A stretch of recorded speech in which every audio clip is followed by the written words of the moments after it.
Hello, welcome to this very visual video today.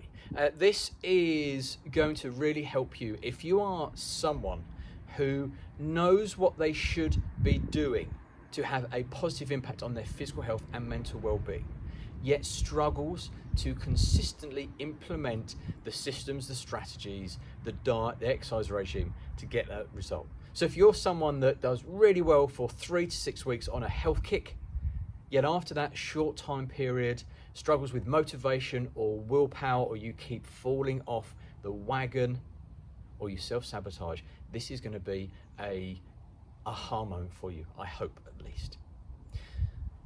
So the first thing we need to know is when we want to do anything new, when we want to take new action steps, when we want to learn a new skill, when we want to create a new habit, it is a conscious decision. It's a conscious choice that we have to make in the conscious part of our brain.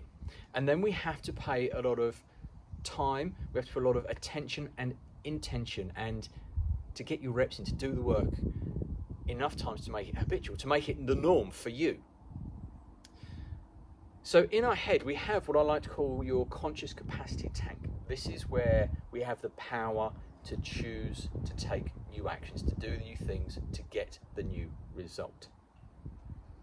What I want you to know, and what I want to demonstrate to you right now, is how your mismanagement of stress is reducing or even eliminating the conscious capacity you have, and therefore reduces the amount of conscious action you take. So what I want you to know about stress right now is the body doesn't differentiate between different types of stress. It just feels stress. The only way we can differentiate between it is by what we call external stress and internal stress. Now, external stress, you have literally no control over. So this would be your friends, your family, your staff, your customers, your clients. That Sunday driver who's out on a Monday morning and is making you late for a very important meeting. It's all external. Well, on the flip side, internal stress, you have complete control over. This is things like hydration or dehydration, nutrition, what you're thinking, sleep, rest and relaxation. The body just sees and feels stress. So what happens?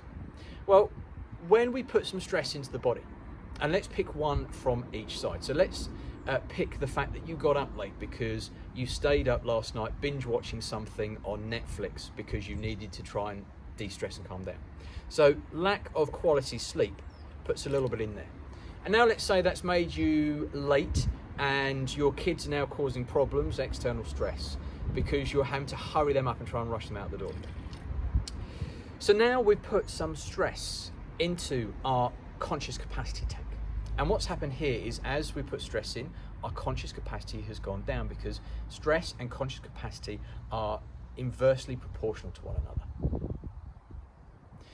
The body, the amazing machine that you have, recognizes this and wants to do something about it, because the body doesn't want you to be stressed. So it releases stress hormone, mainly cortisol, but it can do things like adrenaline and noradrenaline. It releases these stress hormones to empty your conscious capacity tank. And this is going on continuously, all the time this is happening. A little bit goes in, body releases stress hormones, empties the tank. But now let's look at the fact if you're not doing anything to look after yourself right now. So you are chronically dehydrated because you're relying on a lot of caffeine to keep you going, not a lot of water. Let's say you're relying on food and snacks on the go that are heavily processed and high in sugar. So the body's not getting any quality nutrition. And we've already mentioned about staying up late to try and de-stress. You're not getting a lot of sleep and you're not getting a lot of downtime. So we keep filling this up. And then let's say that because of these things over here, because you're tired, you haven't got to get up and go, you're suffering with brain fog and you're not being very efficient and effective in your business. So you start struggling at work. you struggle to get work done, or you are a bit snappy towards your staff or customers. Maybe you start getting a bit sharp people at home. As this starts filling up more and more, the body can only release so much stress hormone at once. So we start filling up further and further our conscious capacity tank. And instead of the body having the ability to regularly empty this, it holds on to more stress in here. So your conscious capacity is reduced and reduced. This is why a lot of people struggle to take new actions, to do the work that needs to be done to get the result that they desire, because they lack the conscious capacity to make new decisions, to focus on the new things, to pay attention and intention to doing the new work. It has nothing to do with the information you have. It has everything to do with the fact that chances are, if you struggle to do the work, your conscious capacity tank is relatively full of stress, and your body is struggling to eliminate that stress from the body. Now, you may wonder what happens when